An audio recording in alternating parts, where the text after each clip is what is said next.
Oke. Dan kalau pertanyaannya peluang Mas Kaisang menang atau tidak juga kita harus melihatnya dalam konteks jangka panjang ya, apalagi berbicara Depok. Pertama yang harus Mhm. diingat adalah pilkada itu terjadinya 8 bulan atau 9 bulan setelah Pilpres. Atau kemudian ayahnya sendiri sudah tidak menjadi presiden loh. Dan Oke. apa yang akan terjadi di Pilpres itu akan menentukan sekali bagaimana kemudian peluang kemenangan dari bagian keluarga Pak Jokowi, karena rezimnya kan sudah pasti berganti, bukan Pak Jokowi lagi ya. Kalau memang yang menang adalah yang dianggap sebagai bagian dari rezim Jokowi, meneruskan keberlanjutan, peluang Mas Kaisang tentu saja sangat besar. Tapi Peluang kalau Kaisang akan sangat besar ya. Kemudian Mas Toto, kalau kita lihat, tapi tidak dipungkiri bahwa apa yang menjadi pesan ataupun yang disampaikan oleh Kaisang menjadi Depok pertama ya, bukan Depok nomor satu ini akhirnya merespons banyak pihak, PSI angkat suara, Gerindra juga akan bilang siap dukung. Kalau PDIP bilang kalau mau masuk ya udah hayu nanti kita kaderisasi gitu. Menurut Anda sendiri sebegitu potensialkah sosok Kaisang untuk menjadi seorang calon wali kota yang pantas untuk didukung? iya, pasti kita masih melihat variabel terbesarnya adalah keberadaan Kaisang sebagai anak Pak Jokowi, yang Oke. kita tahu masih memiliki kekuatan politik sangat besar, kepuasan publik tinggi, dan buat saya tidak mengherankan, hampir pasti partai pendukung koalisi Jokowi ya tidak akan ada yang berani menolak begitu kan. Tapi balik lagi ketika kita melihat karakter Kaisang ya, membuat sebuah isu, melempar sebuah isu.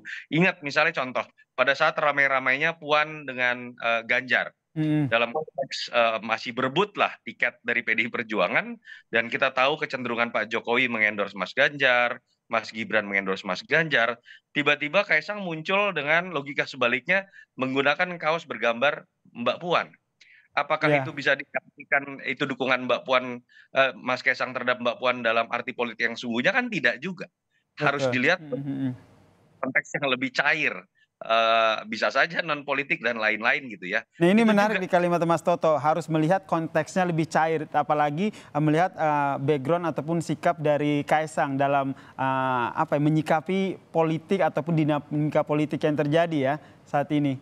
Karena gini loh, andai kata betul ya, Depok Heeh. Pertama ini ternyata bukanlah sebuah launching produk politik bernama dirinya menjadi calon wali kota, Mhm. menurut saya jangan-jangan itu bisa, kalau betul itu terjadi ya, itu cara Kaisang menolak dengan halus gitu, pinangan-pinangan dari yang mendorongnya untuk menjadi Mhm. calon wali kota. Kalau misalnya dia melaunching produk marketing atau produk non politik kan artinya dia ingin mengatakan secara tidak langsung, saya concern terhadap kota Depok tapi bukan dalam konteks politik, atau Tapi bisa dalam juga konteks lain begitu ya.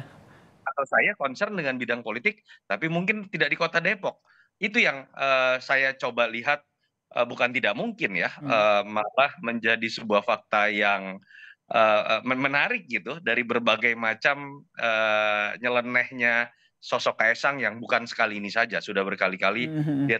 Sosok nyeleneh Kaisang termasuk dalam dunia politik nih. Apakah ini tentu atas pengetahuan dari sang ayah ya, Joko Widodo ya? Iya, kalau kita melihat sudah pasti ya, tetap ada Oke. pembicaraan. Tetapi kalau kemudian ada yang bertanya, apakah Pak Joko Widodo yang ikut serta dalam misalnya merumuskan strategi ini, apapun nanti ujungnya ya, saya Mhm. kok meyakini tidak. Pertama, Pak Jokowi terlalu sibuk. Kedua, ya memang banyak hal yang memang keluar dengan gayanya sendiri, baik itu Mas Gibran atau maupun Mas Kaisang.